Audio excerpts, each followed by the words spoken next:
at saka one slow song. Amen? So, ganun po ang nangyayari.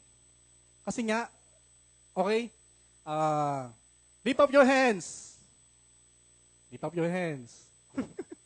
Diba? Lift up your voices. Naging naging ritual na, mga hindi po ganun ng worship. Amen? Mga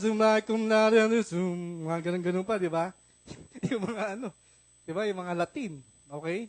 So let's go to page 54. Okay? Mga ganun. So hindi po ganun ang worship. Amen? So, sa worship po, meron din po mga hindrances. Sabihin niyo po ang hindrances. Okay? Kaya po hindi tayo nakakasamba talaga sa Panginoon ay may mga hadlang. Ano-ano ang mga hadlang?